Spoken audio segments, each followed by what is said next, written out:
This PSA was brought to you by the Peter G Show. You may have second thoughts after the show. Don't drink the faucet. We're really talented. We should get Oscars. Just pick out a car, for Christ's sake. No, hi, my name is Peter. Yeah, I want. Here's good. Yeah. Madam Perry. I need to get back in the genie bottle. Louis from Pennsylvania, you're on. He likes it.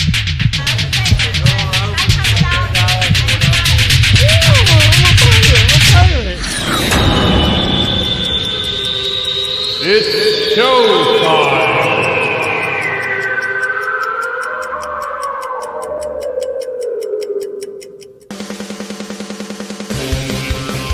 Peter G Show, Peter G Show, divorce dad, single dad, divorce dad, single dad, Peter G Show.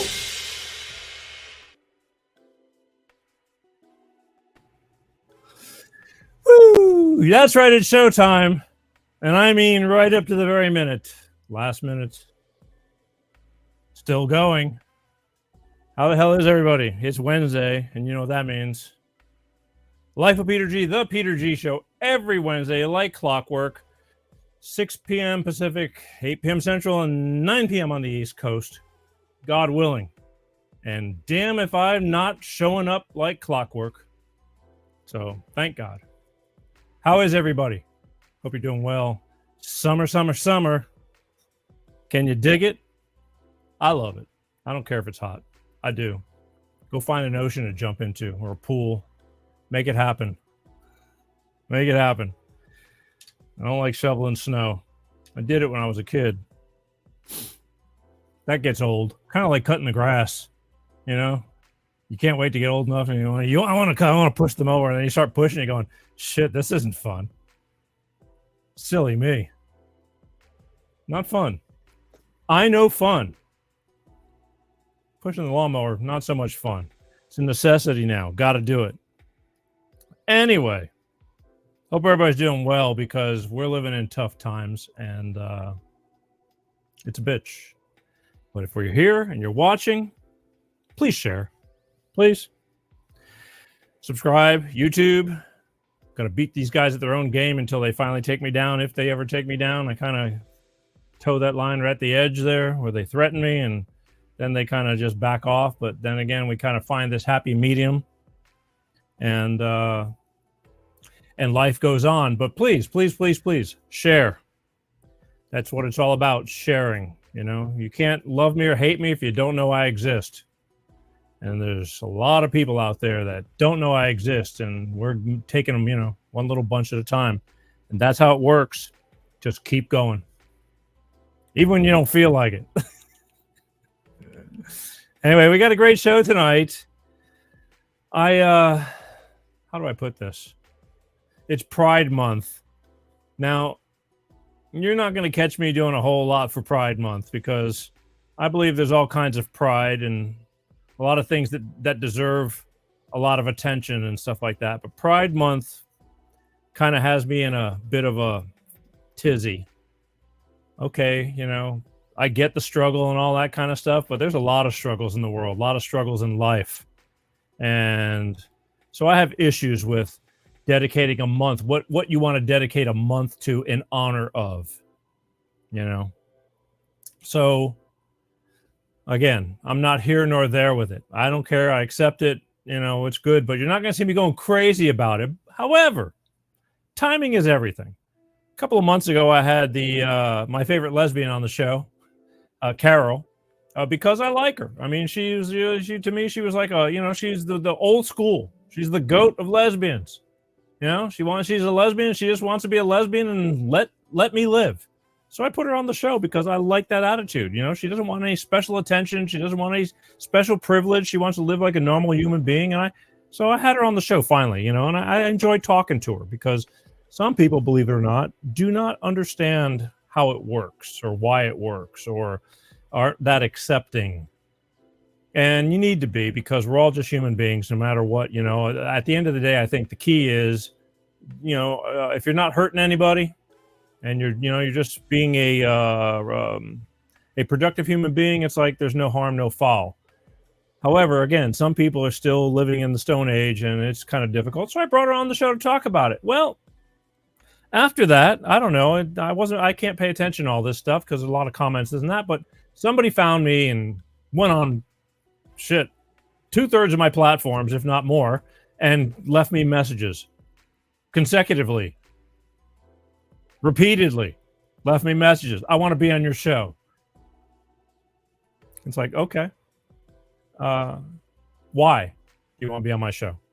And look, I know what it's like to try to get started in any kind of business. It's like the catch-22. How do you get experience? How do you catch a break if nobody will give you a break? I'm living proof. I've been like that my whole life being in the music business. It's like, how do you get there if you can't get the chance to be there and to prove yourself?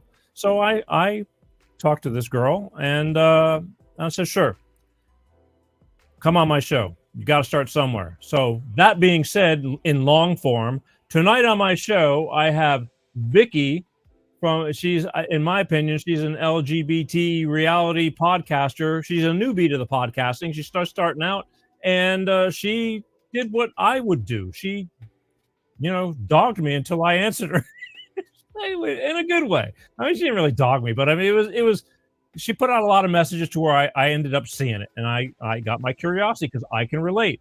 She's got her own podcast. It's called Voices with Vikki. Voices with Vikki, and she's going to be on the show, and she's a married, younger generation lesbian. And we're going to talk gay talk, or gay relationship talk, or the pros and cons of being gay, or what's stupid about some of these people that demand attention, and what's not, and what really works, and how many letters are they going to add to the LGBT and QMOUSE? And again, we're talking about all that stuff because we can. Because she's going to be on my show, and it's going to be her perspective. I'll do the questions. She'll give me her take on it. Again, younger generation than when Carol was on, but still has the same like-minded idea. Live and let live. Can't we all just get along? Well, she's going to be on the show in a few minutes. And I'm going to give her, this is her big break. It's okay. Anyway, so it's all good. But that's what's coming up in a few minutes, and I hope you're going to enjoy it. Again, I can't tell you enough how important it is that you don't just watch 2 minutes of my show. You watch, a good portion of it. I know time is hard. People are busy, but you're never going to understand the way this show works if you just watch 2 minutes and then go, forget him. There's a flow. We bring things on. So it's an hour plus show. It's, you can't just dump everything in 5 minutes. There'd be no show left. But that's the way it works around here. And most of the time we have pretty much a good time and get some good informative information for certain topics, whatever the show may be. Last week I was bitching about stuff, current events. I'll be doing that soon too. Again, it's gonna be a lot of that. I'm gonna start opening up the phone lines and see if anybody will bite, whether you're pro or con for what I do or want to give your 2 cents. I'm gonna start doing that soon. We'll give that a shot. Sometimes I get frustrated. Nobody wants to call. You're all scared. And I just say, forget it. I'll just bring up topics that you can, react to after the show is over or comment during the live. But either way. So coming up in a few minutes, Vikki from the podcast Voices with Vikki. Speaking of next week, that's what I am going to do. It's I'm going to be raising hell again about life and what's going on, the current events that are going on, because there's a lot of people, though some of you may know everything, there's a lot of people that don't really know much of anything. I'll never forget, I had this girl that I had on my show last fall, and after we got off the show, we started talking about something, and I said, yeah, Trump and this and that. She looked at me, and she looked at me because we were still on screen, and she said, what's he doing? Is he still running for president? And it's like, okay, love him or hate him, you can't get away from that information. But that just goes to show you how sometimes people have their blinders on. She's off doing her life, pays no attention to anything. And it's like, well, yeah, he never really stopped saying I'm running again, whether you like it or not. I'm just bringing up the fact that people don't pay attention. So I'm here to bring things to people's attention. Should I be able to get your attention? Love me or hate me. I don't care if you call me names. Just watch. All right? I can take it. Big boy, thick skin. Half the time you're full of shit anyway. So it's all good. I'm not saying I know everything. I don't. I just bring out information. I pass it on. I'm just a liaison. That's why I'm a show host. I never said life expert. Although I have gotten my ass kicked enough to where I do have a good bit of experience. So sometimes you should listen. And actually make a whole lot of sense. Don't forget, again, subscribe. And again, I thank the ones who watch. But I know there's a lot of you that don't have the time. And you're in the car driving. A lot of people commute in the LA areas and stuff. You can be in your car for 2 hours a day, each way, going and coming from work. So put an earbud in your ear, just like this one. Want to turn up the speakers in your car? Google Peter G Show podcast. It's an audio version. You can listen to the show while you're on the road, while you're working. Put an earbud in your ear. We all know that work is boring. Okay, we know that.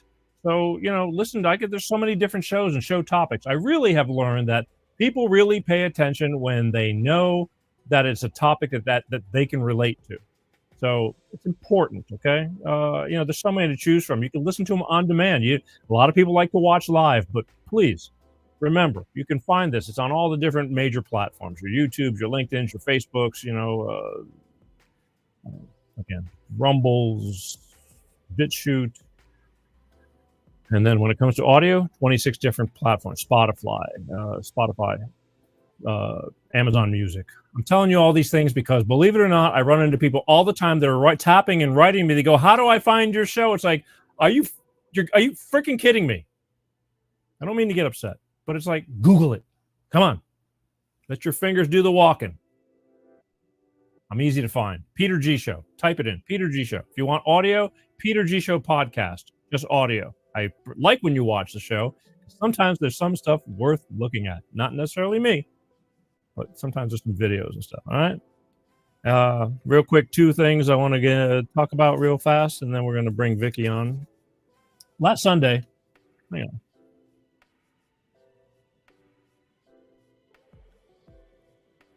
Woo! Smooth. Last Sunday, Father's Day. I talked about it last Wednesday, wishing everybody a pre-happy Father's Day. But, comes Father's Day, Mother's Day, all these kind of occasions. Man, oh man. I mean, I got to tell you, I follow Facebook a lot because Facebook is the place where people tell you what they ate. Facebook is the place where people say prayers for my mother. She's having surgery. Prayers for, so-and-so, or somebody passed away. They're showing you what food they're eating, delicious, that kind of stuff.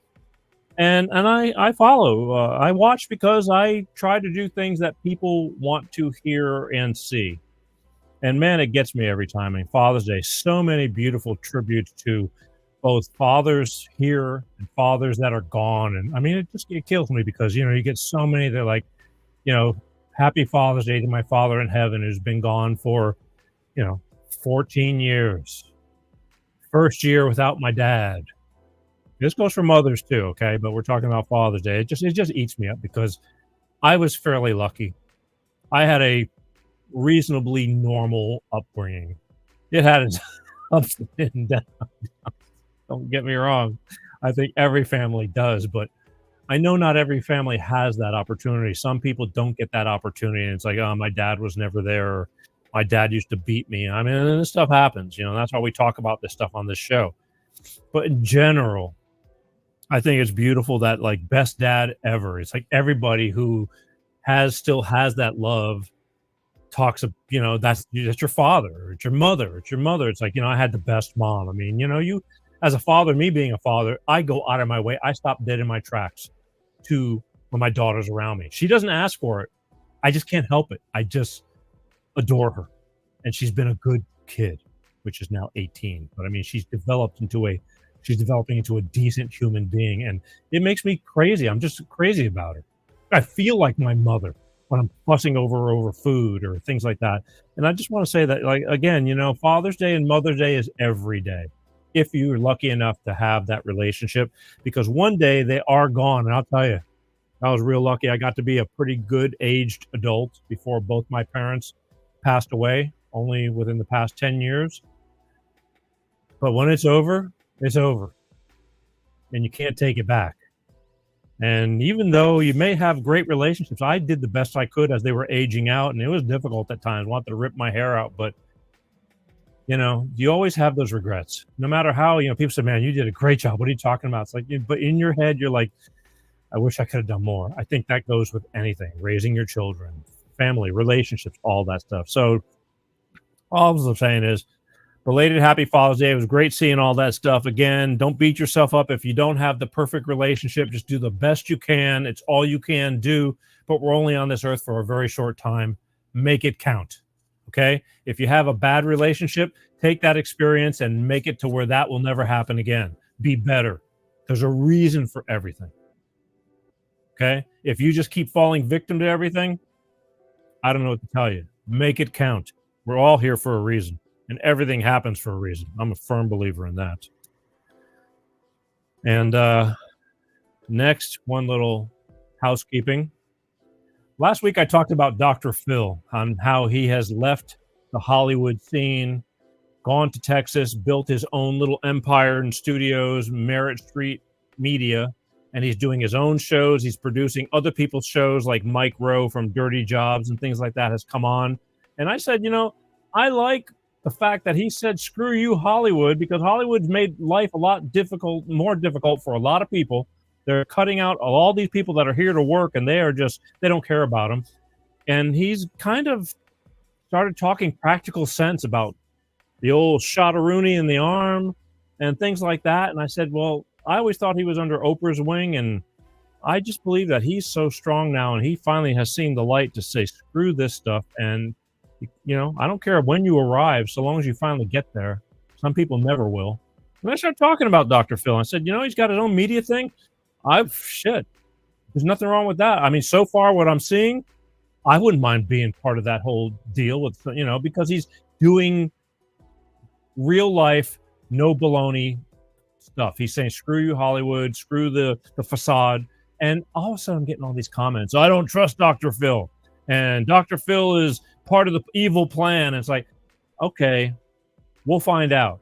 But don't shoot the messenger. I was just merely saying that, I give him credit. He's kind of coming out and talking about all these things, the corruption in our capital and politics. And he's speaking out because he can. Every time I speak out, they cancel me. He's too big. They're not going to cancel him. Or he's got his own platform. So I give him credit for doing that. Well, whether he's phony or whether he's a witch or whether he's, we'll find out. But I'm going to give him a pass for now, and I'm going to watch him. That's the whole thing. You people got to watch people. Played that stuff about, with Biden lying for 40 years, tape don't lie, showing him 30 years ago, 10 years ago, saying all this bullshit, and you're still going to say he's an eloquent man. Watch what's going to happen in the next few weeks. There's a debate tomorrow, too, by the way. And I'm saying, I don't care. I just watch a lot of things. I don't care if you hate the orange man. I just know that there's a lot of corrupt things going on, and I'll talk about them, and then you decide. I'm just bringing it out there, okay? Oh, wow. Okay, I got to get moving. Just putting it out there. Believe me, stay tuned next week. We're going to get into it, especially since they're going to have that debate tomorrow. I guarantee you everybody will be watching. So take notes. Pay attention. All right, so here's what's going to happen. We are going to bring on Vikki from Voices with Vikki, newbie to the podcasting world. Again, in my opinion, just an LGBT reality podcaster who wants to talk about things that go on in her world and which a lot of people can associate with. We are going to talk to her in just a couple of minutes, right after we hear from my good friends over at Clean Star Products with their DX1 driver money-saving fuel additive. So we'll be right back, and then we'll get to the meat and potatoes. All right, so don't go anywhere. Hello, I'm Tyrone Thompson of CleanStarProducts.com. This is DX1 Driver in the news, and here's what our friends have to say. So I'm here to recap on the DX1 I've used. I put it in the oil and I put it in the gas. While I'm using it just for about 3 tanks. Cleaned everything out. I got every ounce of power back in my truck. When Jared's truck was new, it had a lot of power. Then over time, it began to slow down. He got it all back with our DX1 driver program. Something you got to see for yourself. It's a great product. It's affordable. And it blows all the other additives. and esters out of the water. DX1 Driver is the finest oil in the world from a California environmental company. It goes into the fuel system and the oil. It's the only green grade product qualified for the carbon credits program, giving you better fuel mileage, lower emissions, and increased horsepower. So join the fuel savings revolution today. Go to cleanstarproducts.com/shop.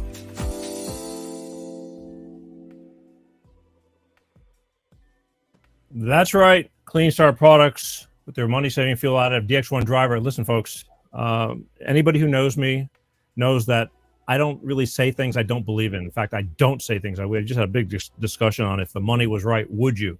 And the answer is no. I'm just not that way. It's like, screw it. I've lived this long. I guess I'll manage. I could always use the money. But one thing I know is DX1 Driver, right here, this little bitty bottle, it works. I'm a user of it myself, and that's what really proved it to me. It made this high mileage F-150 Ford pickup truck that I have run a lot easier, and I am getting better gas mileage. And you put one of these little bottles in your clean oil change, lasts the whole oil change, and every time you fill up your tank, you put one of these in your tank, and that's it. After about 3 or 4 tanks, you're going to start noticing the difference. Here's the thing. I'm sure you'll have questions. Everybody goes, oh, I don't know. Go to cleanstarproducts.com website. There's a phone number right there. Call them. They actually want you to call them. They will answer your questions personally. And then should you decide you want to order, here's what you need to do. Now pay attention, all right? Come here. Tell them you saw it on the Peter G Show, all right? Why? If you tell them you saw it on the Peter G Show, they're going to give you 4 bottles. Oops. No, they're not. That'd be bad. They're going to give you 5 bottles for the price of 4. That's right. 5 bottles for the price of 4 just for telling them that you saw it on the Peter G Show. Hey, a deal's a deal. All right? Do it. Remember, they know what I do and they still sponsor me, so God bless them. And it works. All right. Now for the moment you've been waiting for. Woo! Wait a minute. I've got to get juiced up. Oh, they say, Peter, what's in that cup? DX1 Driver. All right. Ladies and gentlemen, again, I give this girl woman credit for persevering and getting to me, because that's what I do with people. And she's going to be right here on the show. I mean, that's how it works. And unless you have managers and agents and all that kind of stuff, and unless you're filthy rich, it don't work like that when you're starting out. So without further ado, she's been sitting anxiously in the wings, and I got lots of questions. Ladies and gentlemen, from the West Coast, LGBT reality podcast, or at least that's how I'm figuring it, Vikki from the Voices with Vikki podcast, and here we go.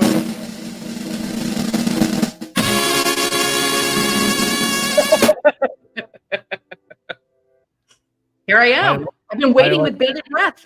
That's right.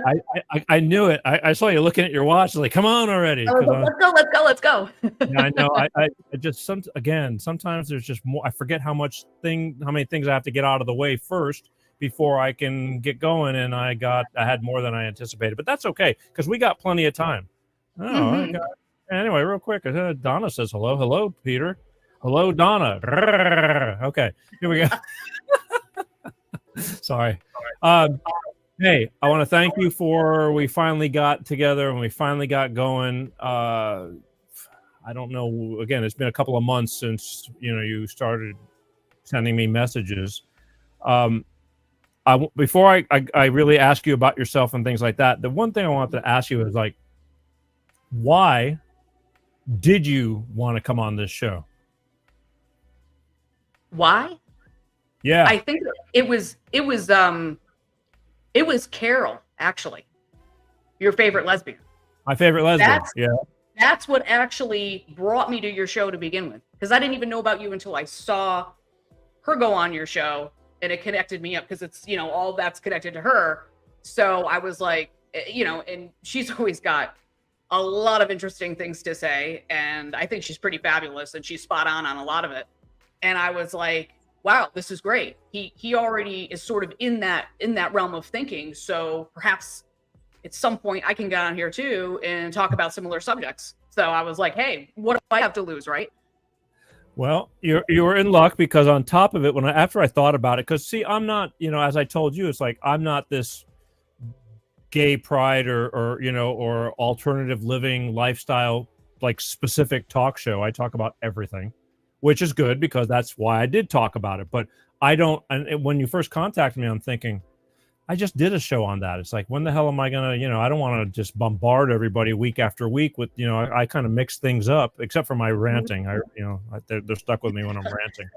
But as I thought about it, and because this was back in May, I guess, when you were starting to contact me, and I thought about it, I go, well, it's Gay Pride Month, good or bad. So, okay, I'll use this as an excuse, and I'll bring you in. And we'll talk about all this stuff, because like, you may have heard earlier, I'm not so hip on giving a whole month and having to have so much celebration over this. Not me, I'm not trying to be mean, but I just could think of, yeah. So, all right. So why don't we do this real quick? Because why don't you take a minute and tell everybody who you are and why you're doing what you're doing and what you're doing, and then we'll go from there. Okay. Okay. So my name is Vikki. I'm originally from the East Coast, and I moved to the West Coast about a year ago. And it was a couple of years ago that I started noticing that there was kind of a split occurring within the LGBT community. And what I mean by that was, so I listen to and watch a lot of politics, right? And I've always been a registered Democrat until recently. And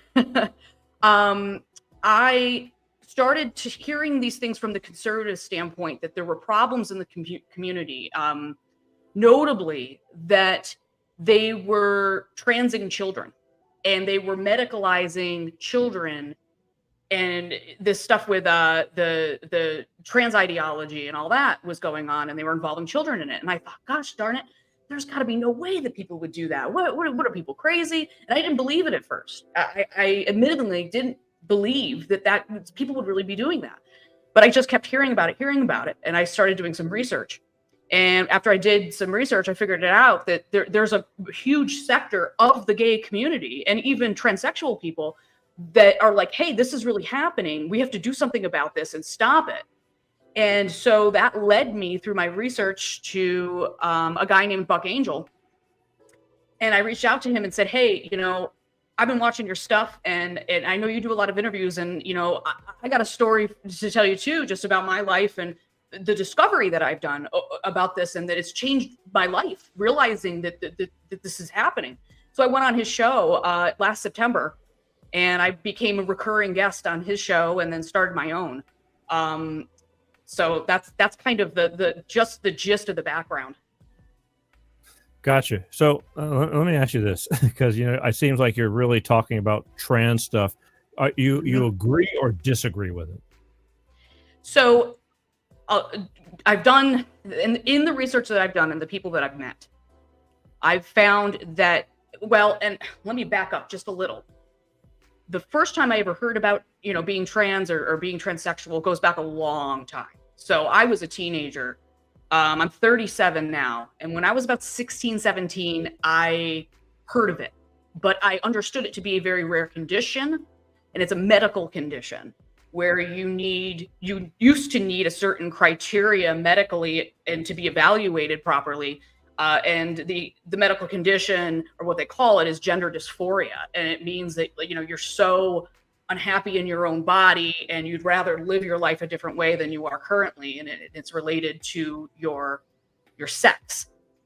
Now, from that standpoint, I could see that is a possibility, but it's a rare possibility, because what's ended up happening is they've taken that criteria away, and you no longer need gender dysphoria in order to be trans, so to speak. Now it's a trendy thing. Now it's just something you can say you are, and you are that, which is the slippery slope, the self-ID aspect. So I agree with it, and I don't agree with it. I mainly do not agree with it in most cases, unless you are evaluated properly and go through the right steps. And that doesn't even exist right now in the United States, because they've taken all that away. Gender affirming care overwrites anything. what back when I was growing up as a kid, you said like around 18 and all that. To me, there was just, we labeled it as cross dressers. I mean, Sure. that, why else would you want to be dressing as a woman? I mean, unless you wanted to feel like a woman, or you just had a oddity about wanting to look like a woman. But there was no trans or anything like that. It was just, and in fact, we used to make jokes. We'd call it shim, and but Yeah. this was like, I was a kid. Yeah. What's, it's like, but there was no trans. What's your biggest gripe about the whole trans thing? Besides, I mean, you kind of said it, but I mean, what really irks you about all this that's going on right now? It appears that there is a attempt to some degree to almost erase or overwrite what biological women have to say about this under certain circumstances, such as trans women in women's sports, trans women in women's private spaces or bathrooms. It always seems to be trans women that seem to be invading a particular space that is always female. It's never on the other side. It's always on the trans woman side, so a biological man side, where you're beginning to see this a lot. And if you speak out against it and you say anything and say, hey, I have a question, I don't know if I'm comfortable with this, you get immediately shut down. You're immediately told that you're transphobic. You're immediately told that you're a piece of garbage for it. And you're shunned from the community at large. And I'm going, and this has happened to numerous people that I've met through the internet in real life, where it seems to be women that are suffering from this, which I find absolutely astonishing and ridiculous, considering that women have had to fight so hard just to have the things that they have, and now we have them, and biological men dressed as women are taking them away. Like, what's that about? So there's something to that. And I don't think these people are really trans. I think a lot of them are what you call onogynophiles. And onogynophiles are men who are sexually aroused by dressing like a woman. And it really has nothing to do with dysphoria. It's a kink. And you can literally do that now. They've opened the door wide open to everybody. It just doesn't matter. You have to accept everything and everyone, no matter the circumstance. So it's a very dangerous, slippery slope that we're on, and it's making good people in this community who are just trying to get by and be themselves and be left alone. Speaking, those people look bad because other people are looking in at us going, see, these people are nuts. Why did you let them get married? Why did you give them workplace rights? Why did you give them anything? They're all crazy. And that's what we're trying to fight against, is that, we're not all crazy, and that some of these people need to be weeded out, and that we have to stop it. Well, see, this is where it comes into, like, actually, we don't have to accept everything. They just try, it's a small percentage of people that are really, I mean, what do you think the percentage is of actual trans people in the, I know what I used to know what the number is. I know it's really, really low, but do you have a number in your head from doing all this stuff? 0.05% is the number I have in my head. When that's, I'm thinking that's worldwide. So it's a very, very small percentage of people. Okay. But even yet, smaller than gays.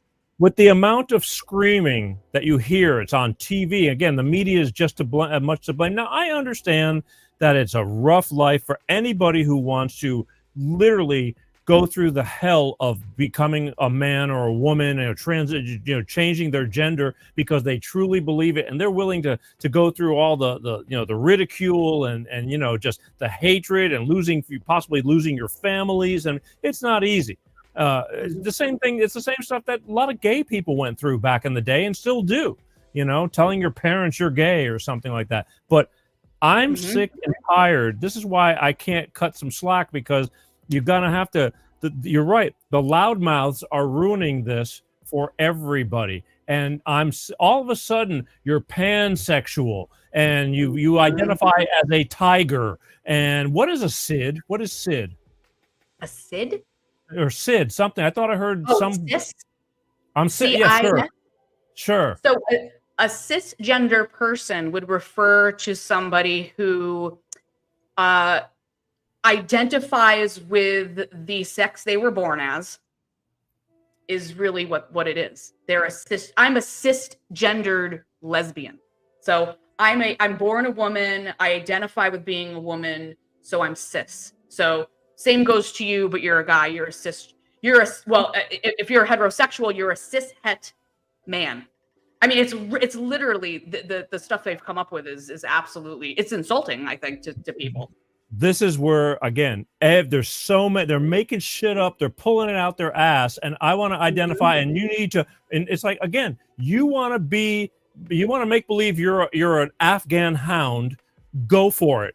But don't expect me to sit there and respect, and play along with your little reindeer games. It's like you got to screw loose. I'm sorry. It's like, go play. You're not bothering me, but don't start screaming like we have to respect this idiocy, because it never existed before. All these years, all these hundreds and tens of hundreds of years and thousands of years, and all of a sudden now we're micro dividing everybody into all these different categories. It's like, I'm just so confused. It's like, what the hell are you talking about? And if you want to like a girl, you're a married lesbian, right? I am, yes. Okay. How long have you been married? I've only been married a year. We've been together for 6 years. Okay. You're younger than me. How old are you? I'm 37. Okay. How old is would you go by husband or wife? Oh, wife. We're both women. I mean, okay. Thank you. Yeah. Okay. Yeah. Okay. I've had some that it's like, that's my husband, and they just playing the roles. Okay. Some girls are really, really butch, and it's like, you can obviously see, and one's like a lipstick lesbian or whatever. It's like, okay, whatever. But again, you're not bothering me if you're not screaming and yelling or demanding my attention. But okay, so you're a married lesbian, and what is it that is reflecting off of you that is making your life really hard? For me personally, at the moment? Yeah, but I mean, from all this crap that's going on that is kind of ruining your game, because, from what I gather from talking to you previously, is like, you just want to live your life and just be happy. I think that, so if you go back to what gay pride or, let's go back to same-sex marriage, right? So same-sex marriage on the federal level was passed back in 2015 when they struck down the Defense of Marriage Act, that was actually implemented by Bill Clinton, believe it or not. And it was struck down under the Obama administration, yada, yada, yada. Anyways, that basically sealed the deal about marriage equality. And for me at that time, that was the last thing that was needed to be put in place to show true equality between, straight people and gay people, having the ability to get married. So at that point, I was happy. And I said, geez, this is great. We've done it. Let's just keep an eye on it, make sure that it stays that way. And we keep our workplace rights, keep our adoption rights if we really want to do something like that. And that we're just going to walk life and that'll be that. And not everybody's going to love me, and not everybody's going to like me. And it is what it is. And I have to say, I don't want to be liked because I'm a lesbian, nor do I want to be hated because I'm a lesbian. It's really irrelevant to why you should or should not like me. Anyways, I wouldn't want somebody to just like me or love me because I'm gay, but it's become this thing now where everybody needs this validation and affirmation, and it's external validation from everybody. And I'm like, that is not that. Your strength comes from inside, and these people coming up now think that everybody else needs to tell them that they're wonderful in order for them to be successful people. And that is the wrong message to be sending to young people. And it's extremely disturbing to me. And that's what's really getting me right now more than anything, is that that these young people, they think, oh, I don't want to suffer for 1 second. And sometimes a little bit of suffering and a little bit of a nosebleed, not for real, but, things are going to happen in your life and not everybody's going to like you. And it's just very disturbing that I'm finding that this is the new norm. And a lot of the people I'm finding today, they don't have any appreciation for what we do have. And they're still acting like we have nothing. And they play this victimhood.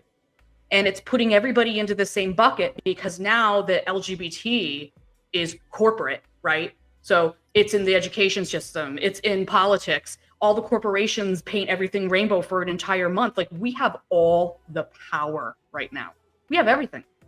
We're one of the most powerful, groups in the United States of America at this point. And yet all these people are sitting around screaming and yelling that everyone hates them and they don't have rights. I'm like, what are you talking talking about? So that's really what gets me, I think, the most, in a nutshell.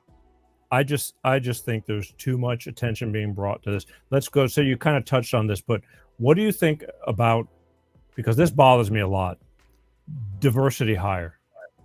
You know, just because. Yeah. I mean, this is really a nonsensical kind of thing. Again, do you feel that diversity hire is more important than integrity and qualifications, or like, no, you need to get somebody, you know, in there just because, like we have now? I think that people need to be qualified for the job that they apply for. And that's really the bottom line and what actually matters. I mean, on the flip side, you don't want places deliberately discriminating against people because they're Black or because they're gay or et cetera, et cetera. Of course, we don't want that either. But now we're taking it, the pendulum has swung to the other side. And now we're saying, you don't need the qualifications. You're gay, you're cool, or you don't need the qualifications. We just need the diversity. It went from all the way over here to all the way over there. And it's like, why can't you just hire people based on what their qualifications are and move on with your life? I don't get it. Yeah, there's a lot of that. And the problem, like I said, if you're qualified, let's say, you know, I'm not saying you have to, you know, it's got to be all white people or all Black people or whatever. But if you have the qualifications, great. If you're a gender female or something and you fit the description and, you know, and you happen to, and you got the qualification, but I'm not going to hire you just because we need to have a green person on this, you know, to meet the requirements of the new stupidity that has gone into process. I mean, look at our current administration. They've got people that work for them in our capital that have no business to be there and no skills, no qualifications, and we are going to hell. The guy that they had, he's been gone now, who was stealing people's luggage, women's luggage at the airport. He was in charge of nuclear waste, and then he got busted. I mean, there's so many things going on, and people are just like letting it go. It's like, this is the problem. We've just, nobody wants to say, put up a fuss,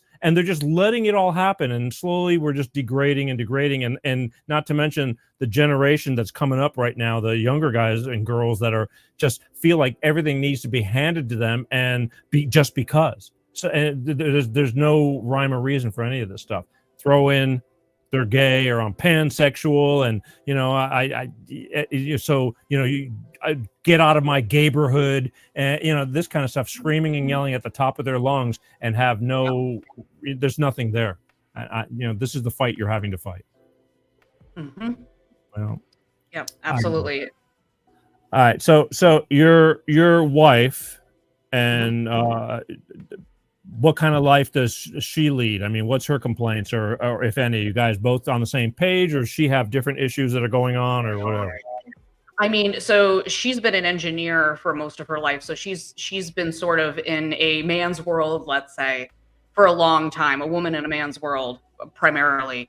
And so she comes to the table. She's a little bit older than me. She's 53. And she comes to the table with a bit more experience as far as some of the stuff that's gone on in her life. She grew up in a small town. And, you know, of course, back then being gay was like unheard of or just weird to people.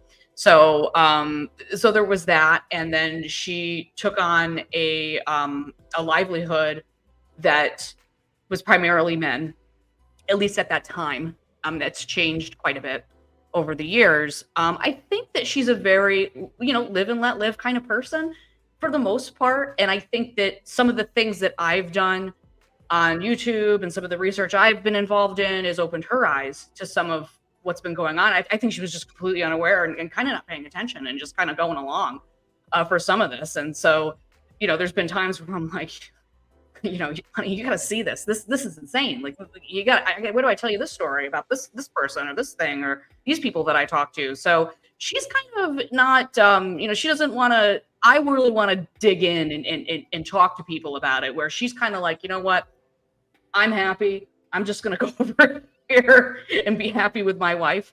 You know, so you know, but you know, like I said, she's live and let live.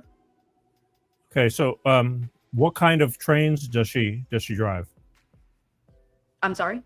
Trains. You said she's an engineer. What kind of does she work for Amtrak or? She works in a semiconductor industry. Oh, so she's a conductor engineer. No, no, like microchips. Computer.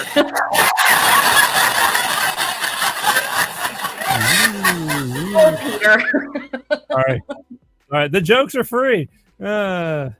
Anyway, I mean, engineer. Now, let's talk about diversity as an engineer. It's like, number one, it's like, is she Indian? No. Oh, well, then she had to get hired because everybody, again, now I'm going to catch all kinds of hell. It's the truth, though. I know everybody I ever meet, they're engineers and they're Indian because I guess it's trendy. You know, they just grew up to be engineers. But okay, so she's not a train conductor or anything like that. But she's into conductors and all that. Just wanted to get it straight for some of my people. Well, look. A lot. Oh, Peter, I hear that a lot. I think a lot of people, Vikki, that in most cases that just want to live. You want you don't want to be bothered. You're not looking like, oh, look at us, we're gay, or yeah. You don't want to be. You know, when you guys go out, it's not like you're sitting there smashing, trash cans to like make sure you're paying attention to us, and you need some kind of special attention, right? Nope. People figure that out on their own, and when they don't figure it out, I don't really care. It is what it is. Yeah, I get it. What do you feel about, there's all this gay pride parades and all this kind of stuff, and a lot of people bring their children and little kids, and I don't mind the parades, but you have the people that are part of the whole thing. They're the real high end not nut jobs, but they want to be half naked parading around and, putting on their Daisy Dukes or and stuff. I don't even know how to put this, but you know what I'm talking about. Like, they really bring out the gay and gay.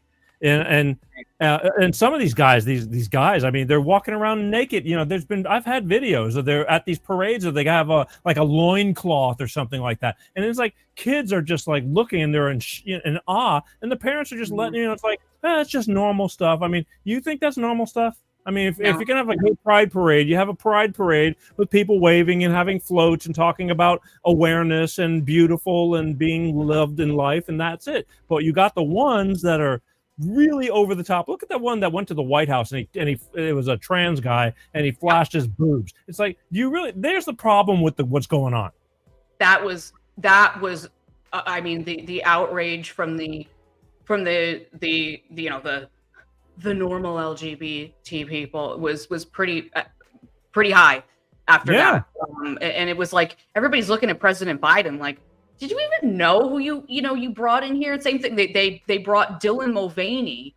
They don't have the Budweiser person on to talk about gender affirming care and talk about how children should be able to transition. And meanwhile, you're letting children transition and they don't really understand what that means. The children are actually being sterilized. Okay. They put them on what's called puberty blockers so that your puberty is blocked before as your body's trying to grow. It's a drug called Lupron. And they used to give Lupron to pedophiles to chemically castrate them. And it is the same medication that they're giving to children in the United States and calling it gender affirming care. Okay. Because they might think they're trans and might want to transition. And they frame it as if your puberty is being paused. They use the word paused, right? Yeah. You're just pausing puberty. You're stopping it and blocking it from happening, which is a fundamental part of a human being growing into a human adult. And this is actually happening in the United States. And they're trying to normalize that. And the repercussions for doing that mean you could be sterilized. It means you'll never have an orgasm. You'll never have a sex life when you do become an adult. And you're taking things away from a child that they cannot consent to. Children cannot consent. And that is the bottom line with this. And they try to put forward, well, these children are going to commit suicide if you don't do it. Where really there are not many statistics that support that, first of all. And secondly, not only are there not statistics, but if your child is feeling suicidal, you need to get them professional help immediately not in the form of sending them to a gender psychologist or a gender doctor. You know, children should not feel suicidal or feel like they want to kill themselves. There's a deeper problem going on there if that's the case. And it's this very serious thing. And you should never run to trans your child. Like, are we out of our minds that we let this happen? The Jazz Jennings thing, all that, we let all that happen right in front of us. And nobody said a word. No, it's sinful what's going on.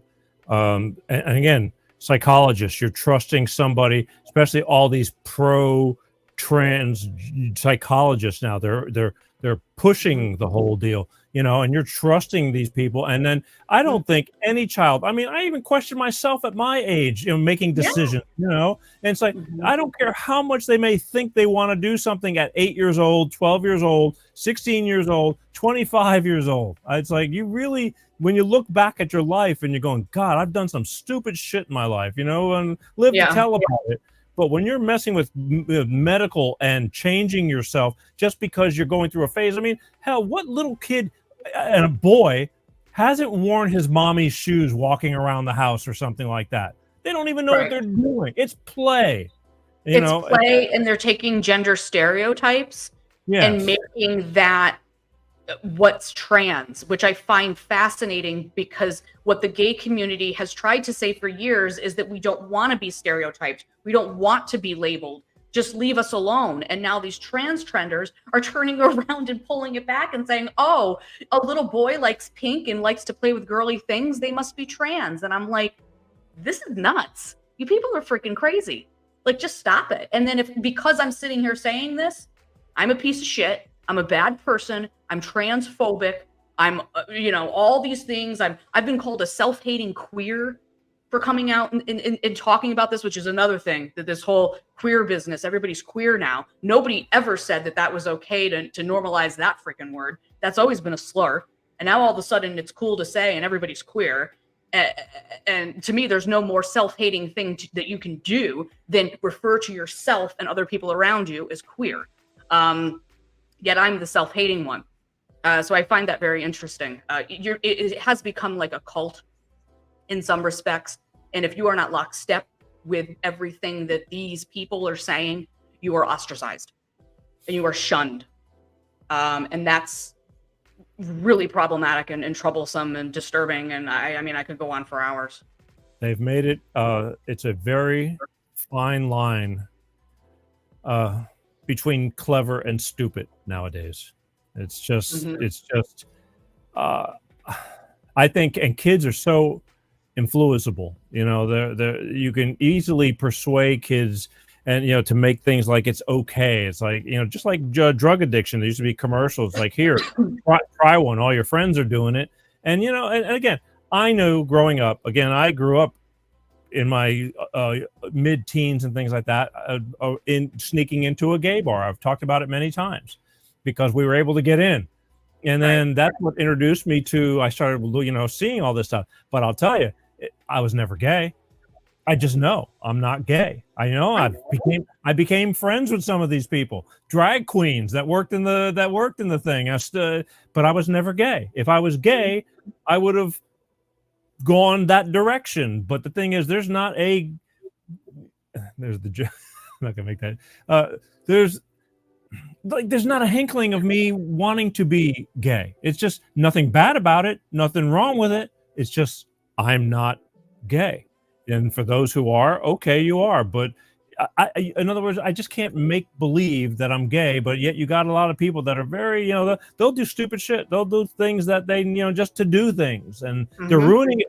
They're ruining it for people like you, as you said. They're and the whole LGBT community who are normal, who fought to be normal and just be left alone to live. And now every time something goes wrong, it basically goes back onto you guys, because it brings in just the roundabout word of being gay. It's all grouped together because a lot of people can't disassociate all this stuff. It's too confusing.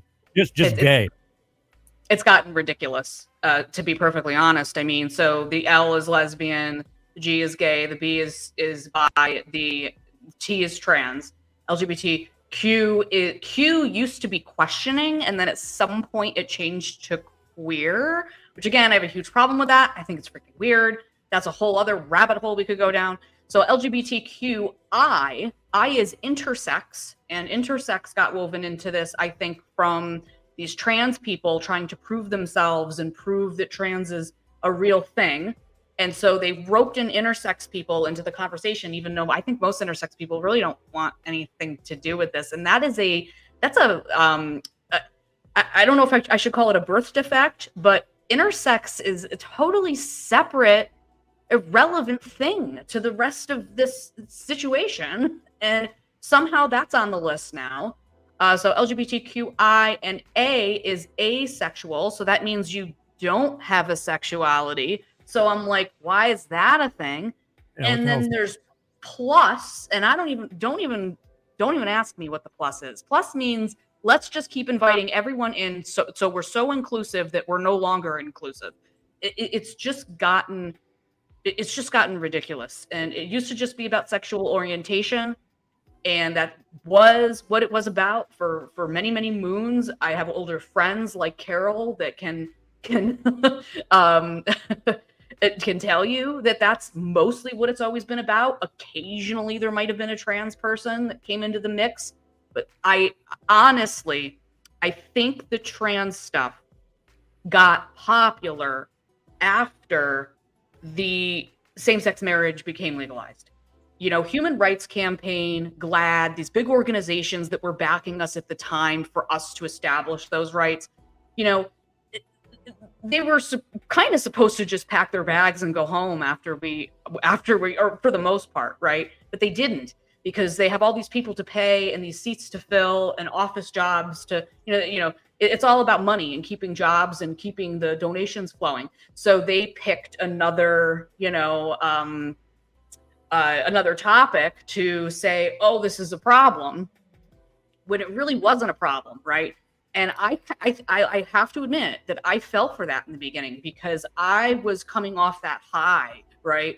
Of yes, we have marriage rights. Yes, yes, yes. And I was there on the steps of, in Albany at the Capitol when they passed it in New York. This is before it went federal.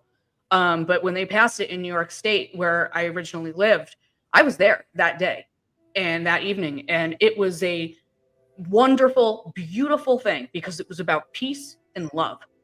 And so that's where I always came from with all of this. So then when I started hearing that they were picking on the trans people, I thought, well, geez, maybe I should help these people out. What are they doing? And it just comes down to listening to bullshit, is what I came to realize, is that I'm not saying that no one's ever been discriminated against in the trans community, but what I'm saying is that they used that to continue this human rights campaign thing that's a multi-billion-dollar business now. There you go, right there. You just hit it on the head the second time. Money. Mm-hmm. It's all about money. And so many of these avenues of what's going on in our world right now, climate change, all this kind of stuff. I can go on, believe me, when I wait till I get a show on climate change. It's all about money and grabbing money and everybody getting rich that in those little genres and pockets. And again, it's like they just keep making shit up as they go along, and we're expected to just buy into this and accept it all. I don't have to accept it all. They're pretty much common sense. And I'm at the point I told you, it's like there's some people that you just want to look dead in the face and tell them you're fucking stupid. It's that simple, I mean, I don't like being mean, but there's a point in life where you just have to stop being silent, stop worrying about hurting anybody's feelings, because they're just fucking stupid. Mm-hmm. End the nonsense. Because even for the trans people, they're ruining it for the true trans people, the ones who have to fight, the ones going through the hell, all because they're all got their own agendas and their own issues, and they're ruining it for everybody. They are. And, Buck Angel, the show that I've been on, a few times, he's a biological woman, and he says, I'm a biological woman. I got, woman parts downstairs, and that's who I am. And if you know anything about Buck Angel, he's got, you know, an interesting past and has done a lot of things in his life. And, you know, by no means is a perfect human being, but at the end of the day, he's looking back on some of this and going, whoa, wait a minute, pump the brakes. This stuff about the trans kids and the way they're taking advantage of these people coming into the community claiming they're trans when they're not. And he's the first one to say, you don't want to be like me. You do not want this medical condition. It freaking sucks. This isn't easy. cool. It's not easy. It's not fun. He's medicalized. He had vaginal atrophy from the testosterone he was taking. He almost died from it. And, you know, he was like the guinea pig. He was the one that, and I refer to him as he, because if you see what he looks like, he absolutely looks like a man, you know? So I go by what I see, you know? And to me, he looks like a dude. So I'm going to call him he, and I have a lot of respect for him too. So I'm going to continue to do that regardless of, you know, because people like to criticize that as well and say, well, you should always refer to them as what their real actual pronouns are based on how they were born. And, you know, to me, that's splicing hairs sometimes. You can't, not everything is always the way you want it to be. I understand where some of those people are coming from because they think that changing language is the gateway to hell here. But, you know, again, I feel like I'm ranting, but Okay. Look, wait, I don't want to cut, because I'll forget what I'm going to ask you. I didn't know who Buck Angel was until you, like, you know, hey, I was on the Buck Angel show, and I'm thinking, who the hell is Buck Owens? You know, and I wasn't thinking, you know, and I know, and so I went and I looked, and that person, I mean, the facial hair and everything, he looks like a man. I mean, the voice is a little bit different, but holy crap, I'm thinking, what did it take to look like that? I didn't even think it's possible. You know, he's got a better beard than I could grow, and what hell did he have to go through? Or it's like, I would really like to see the before and after, and then what it took to be that. And did it really make you happy, or is it just kind of filling in the hole? If that makes any sense. Yeah, I mean, from what he's spoke about on his channel and any conversations that I've had with him personally, it was the best thing for him in his situation. And he tried to live, actually, he lived as a lesbian for the first 30 years of his life. So, you know, until he was 30 years old, he did not go down the road of transitioning. He's in his 60s now. So he lived as a woman for, you know, quite a while. Well enough into adulthood, and said, you know, this isn't working for me, and I feel awful. And he went to a psychologist, and it's this big long thing, you know, and it took a while. It took years to figure out that that's what he felt was the right choice. But again, he was kind of the guinea pig, because nobody knew what was going to happen when you start putting testosterone into a biological woman's body. And there comes some repercussions to that. And he still doesn't know. I mean, he's really super healthy, and I think he, you know, tries to take care of himself. But, you know, we still don't know. You know, it can't all be rainbows and sunshine, of course. But I think overall, he's very much happier with his life now than he was before. And it's a risk, in a sense, that he took.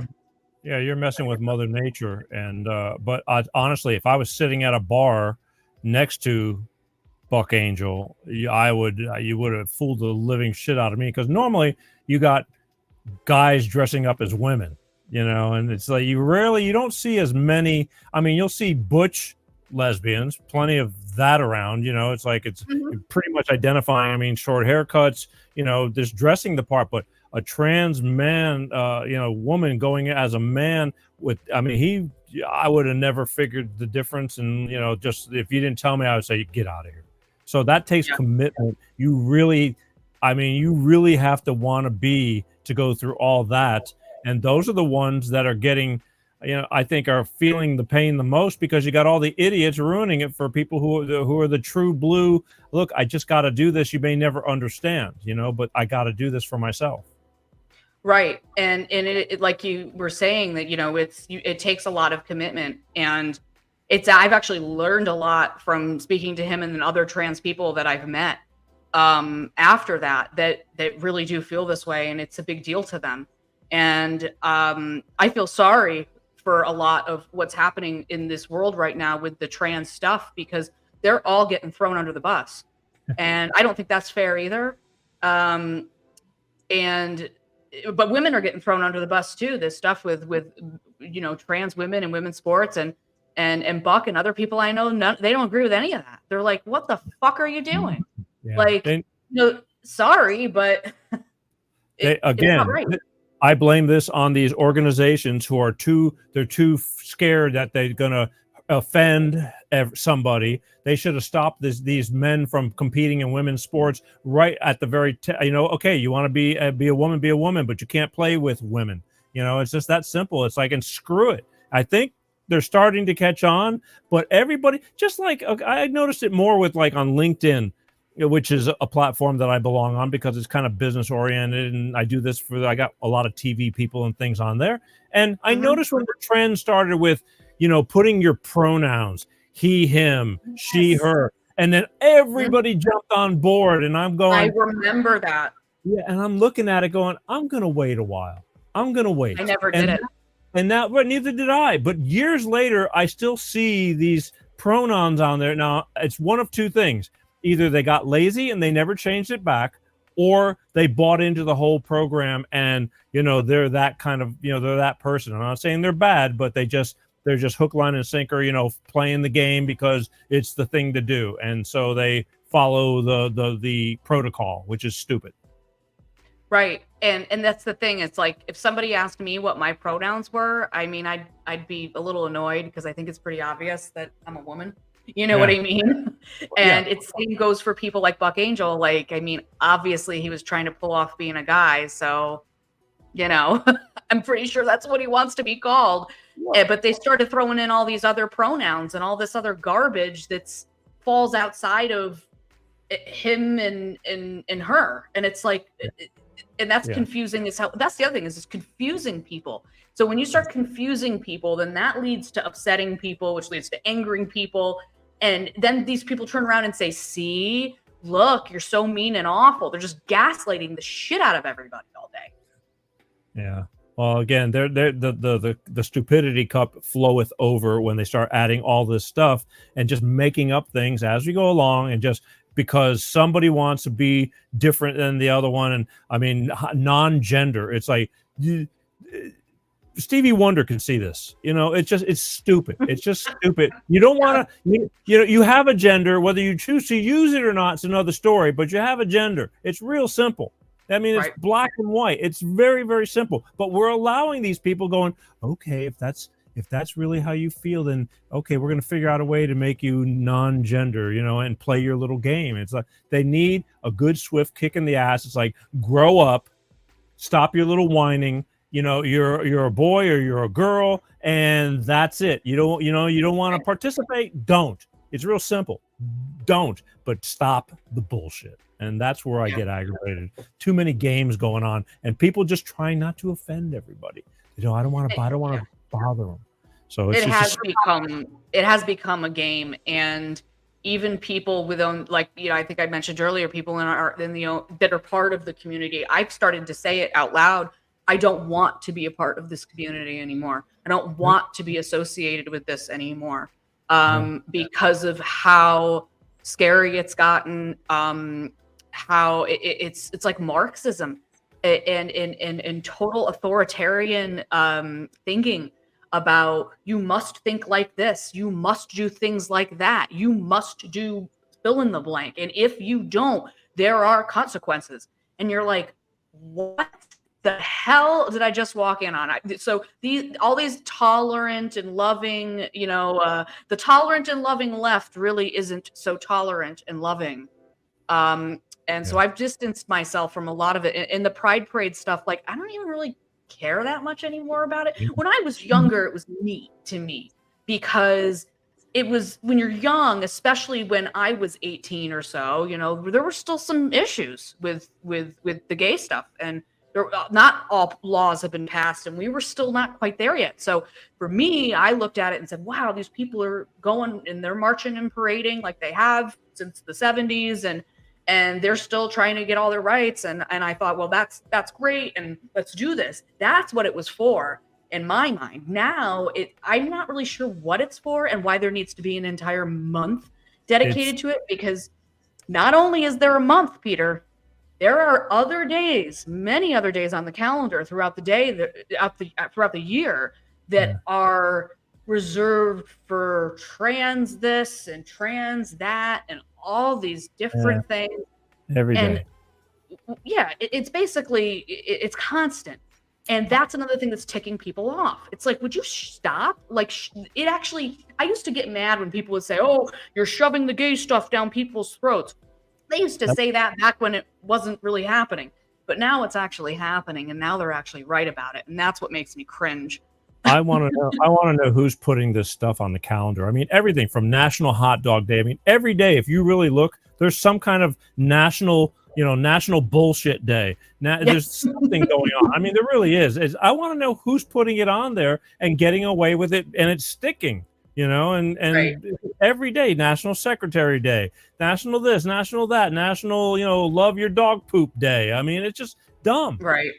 But again, we can go on. This it all boils down to the stupidity of the whole deal and people allowing it to happen. And that's the problem. We're allowing this stuff it's gotten way out of hand. Trying to be nice and understanding has now gone way over the top and way too far.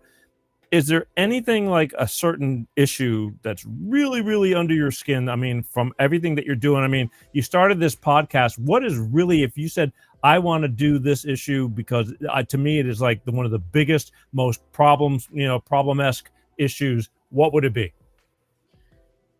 Well, aside from the kids transitioning and not going down that path and waiting until you're older to, figure that kind of stuff out, I've also started to see these autogynephile types infiltrate in further. And what I mean by that is I'm seeing things now where, so this person, there's people that claim that they're trans and they want to live as a woman and all this and that. Okay, fine. Okay. Then they're having children by, I don't know what means. I don't know if they're adopting. I don't know, I don't know exactly. But then they're now saying that there is a way for these people to breastfeed. And they're wanting to call it, they're trying to change the language, right? So I don't have a vagina anymore. I have a frontal. I don't breastfeed anymore as a mother. I'm a chest feeder. Okay, this is the kind of shit that they're pulling. And this is even the sickest part, and this is the most shocking part. And I'm sure your viewers are going to be like, this woman's crazy. There's no way this is happening, but it is. Check it out. Just do a few searches and you'll find it.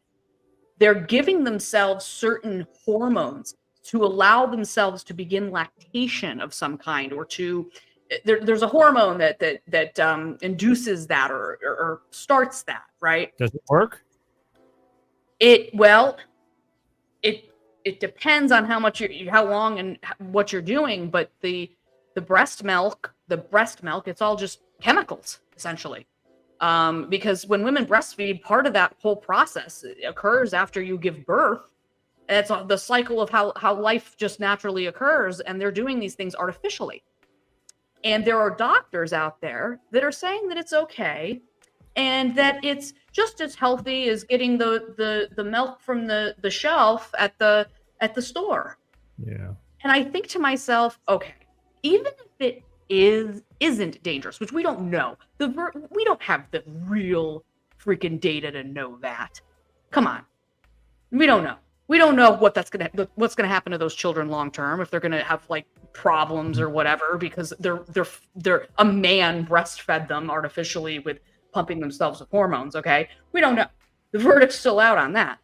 But the bottom line for me is, just because you can do something, should you be doing it? No, yeah, Why exactly. are you doing it? A lot of women can't even breastfeed. I mean, so it's a kink thing, or is it a predator type thing? I mean, there's all the fetish. I mean, there's something weird. It's not normal. It's not normal. No, it's not normal, and they're using babies. Yeah, like it's infuriating. It makes my skin crawl. to think that this stuff is happening and people are, oh, yay, good for you. I didn't I'm have so to. happy. You're so happy. Trans joy. And I'm going, no, no, no, no, no, no. This is some pedophilic, weird shit. Yeah. Stay away from kids. Because I had a child, I didn't have to breastfeed her to love her. You know, it's real simple. There was no desire in my mind. Same thing like being gay. There wasn't a hair in my body that said, I wish I could breastfeed her. You know, it just wasn't. So this is where the psychomatic, stupidity comes in, and something's really weird wrong. And again, we're buying into this crap. And then there's doctors that need to make car payments, and they go, oh, it's perfectly safe because the pharmaceutical rep told me it was, because they don't even do their own research anymore. Most doctors, I hate to say it, have become pharmacists. They're not really even doing what they used to do because they're under pressure. They got so many minutes. The insurance companies, the business end of being a doctor sucks, doesn't pay to be a doctor anymore, and they can't do their jobs properly. And therefore, the whole cycle is upside down and a freaking mess. Yeah. Okay. Yeah. Let me ask you this, and then we're going to start telling everybody how they can find you, because time is flying. Okay, so what did you say? You're 30 what now? 37. 37. Okay, so when did you figure out that you were gay, or that men weren't on the menu? Did you date? I mean, was it from childhood? Was it in your 20s? What's going on? Well, my answer is going to be like what a lot of people say, because I think as an adult, you look back on your childhood and you say, yep, there was something different about me, So I would say in the onset of puberty, I started to see that I liked women, right?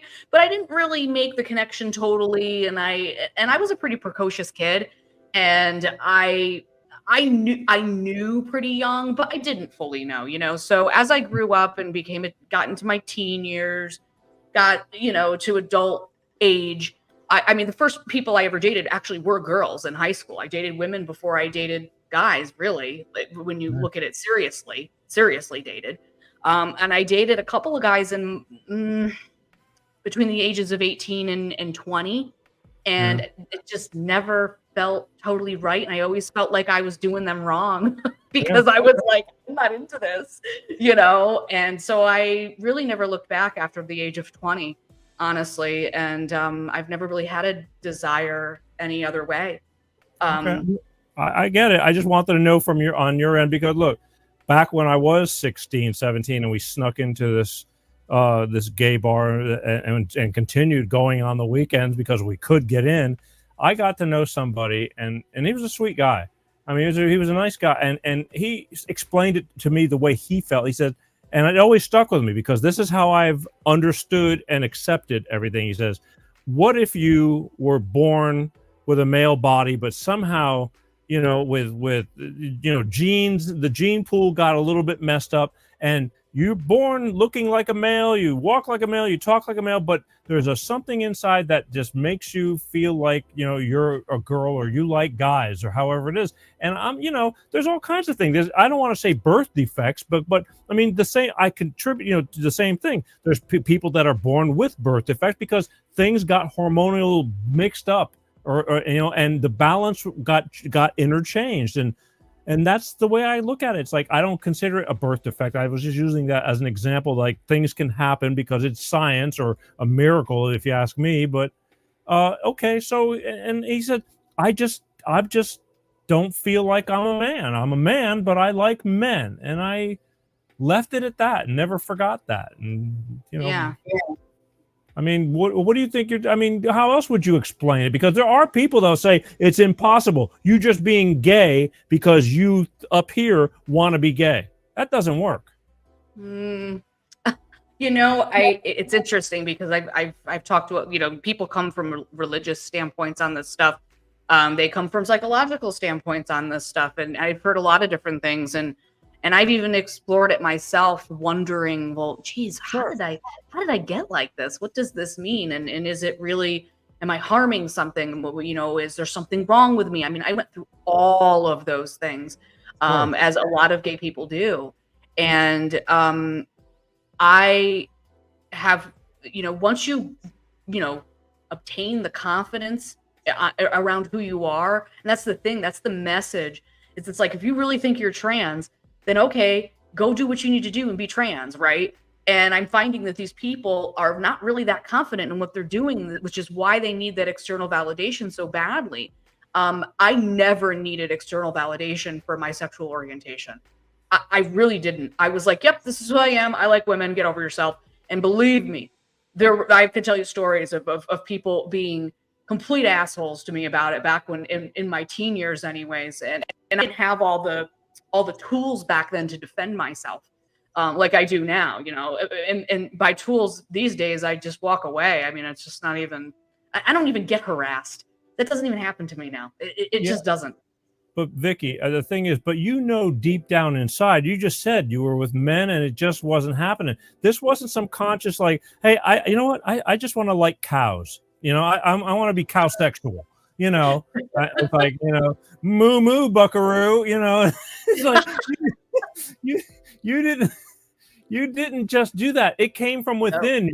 Yeah, I know. I went there. I just, again, I'm trying to keep it lighthearted because it's not, I don't think the real people I don't think it comes from deep down, just like the way I know I am not gay. I could never be gay. You're the same way. You are gay. You could never be straight. It didn't work. So something got mixed in, interchanged somehow. It's not like you need some Jesus in you. You know, it's not going to fix it. Yeah, I already have Jesus in me anyway, so I get it. But you know how look, you say some of these, some of these Christian religions, they go, we got to get him to church, and you try as hard as they try. You mentally try, but deep down within, you could try all you want. It's still there. You are who you are at the end of the day, except for all the idiots, all the ones who make up all the shit. So, you know. Sure.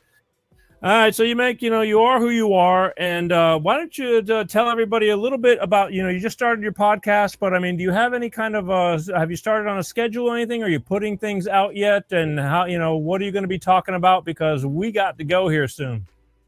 So I have done several interviews. One of them in particular was with this trans woman. Her name is Jessica Gill.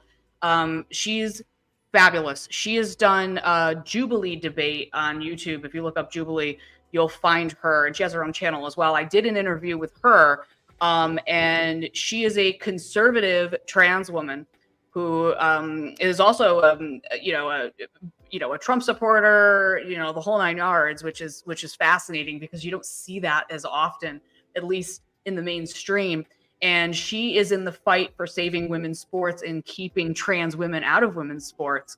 I did an interview with her. We're actually going to do a reaction video together coming up here soon. That's the latest that I have coming up. I have some other interviews too. I did one with a late in life lesbian who I interviewed about how when she came out in her 40s, 2 or 3 years ago, she was bullied relentlessly by people in lesbian groups who claimed that they were lesbians, and it turned out they were trans women, which makes them not lesbians. Sorry, folks, but they're just biological men cosplaying as a lesbian. And how she was shunned and bullied relentlessly, and she didn't know what to do because she's like, I just want to meet some women that like women, and you're telling me you're a trans woman. I'm not into that. So I did an interview with her as well. And a few others on my YouTube channel. And I also release a lot of content and different things happening in the LGBT community and political stuff as well over on my Instagram. So that's what's on the docket for now. I'll probably be back on the Buck Angel show as well. I had a long interview with Buck. That was the first one I did, and then we did a couple of reaction videos together as well. So you can look through that to find me there as well. But that's what's up. Okay, so basically, I mean, you started a YouTube channel. So if you want to find Vikki, you can go to YouTube and you can go to find Voices with Vikki, right? That's what it's under on YouTube. Yep, Voices with Vikki. And if anybody out there has a story that they want to talk about, even if it's not LGBT related specifically, I'm willing to do that. I did one actually with somebody I know who lost their mother, and we did a whole thing on grief and loss and how it's a topic that's not talked about enough. So I would like to go into other things as well, but primarily we're doing the LGBT. I talked about that a lot because a lot of people, you love your parents. I mean, it's a big deal. I mean, it's part of life. But okay, so anybody wanting to find Vikki, go to YouTube, hit the subscribe button, help her out. She's just starting out with this whole thing. Are you going to try doing this on a weekly schedule, or are you doing it when you can? What is your goals for this whole deal? Well, I work full time right now, and Yeah. so I try to do maybe one a week. I'd like to amp it up more. I think as I get the hang of things, it'll be probably a little more consistent. That's the goal, is to do things several times a week, and to build some kind of audience and build a little bit of a community. Maybe do some live streams as well, to get people engaged. Right. Look, if you can keep up one a week, that's a lot right there. Trust me, I know. But again, you do what you can. I mean, again, I tell you, consistency is the key. And from that point on, it's up to everybody else. But support is what I'm telling everybody. I mean, if they want to hear the things that you talk about, and this is the place to go, and it's a good start. The biggest thing I want to thank you, because believe me when I tell you, your persistence, or like you kind of were hitting me on every platform you could find me on. I can't all the time read comments, but it did go through, and here you are today. And I totally understand that, because I'm still chasing people that same way. And it's taken me, there's some people I've had on my show that's taken me 2 years, and they go, you're really persistent. And I'm going, you never said no. If you said no, I would have said, okay, he said no, or she said no. But if you didn't say no, I assume that you not seeing things, because sometimes you don't know how to get a hold of people.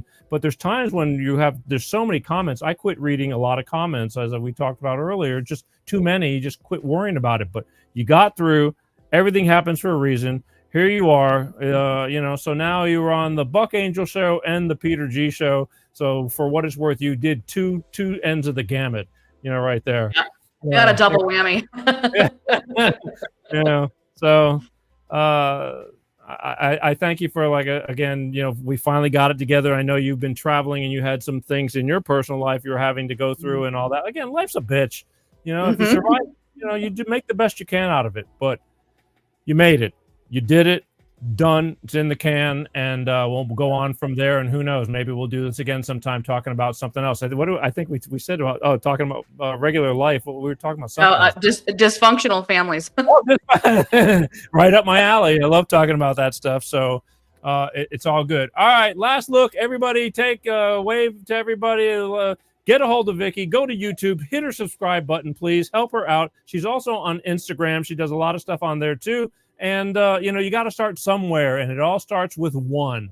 And believe me, again, I know that too. 1, 2.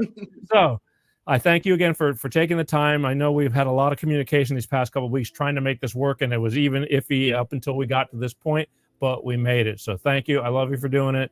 And for taking the time. We are now friends. Okay. Yeah. And that's absolutely. All right. Last look. I'll give them the big picture.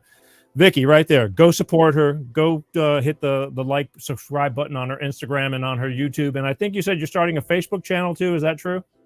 Yes, I am. Yep.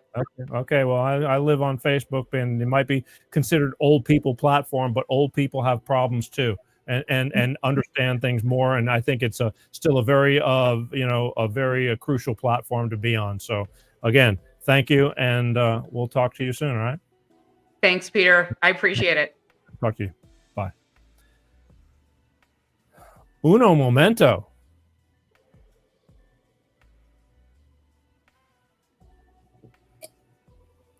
Oh. Woo. See?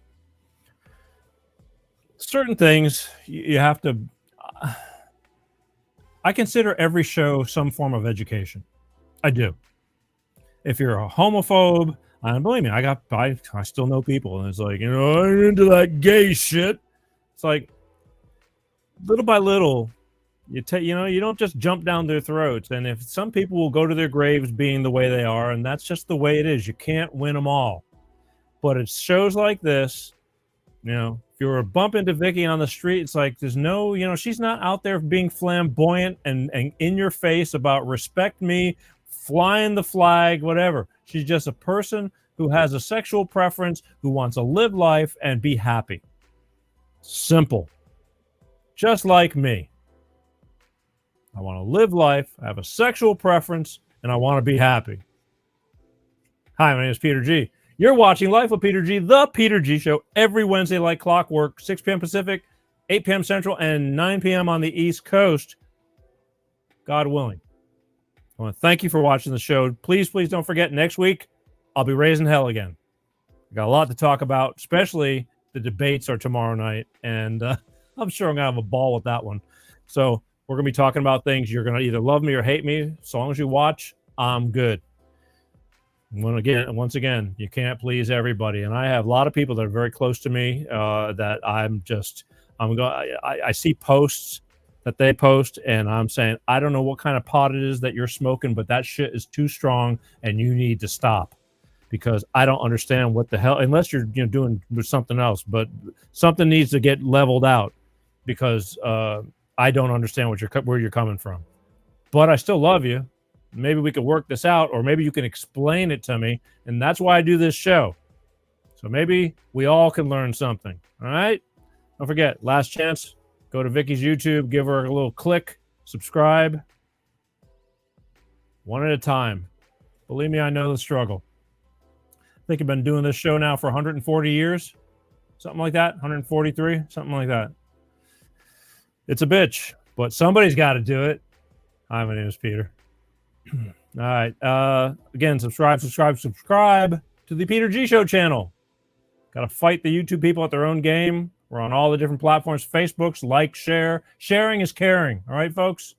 And for those of you who want to watch the show, and I know there's plenty of people that go, Peter, I want to watch your show, but I got to get up at 4 a.m. or whatever. Put an earbud in your ear.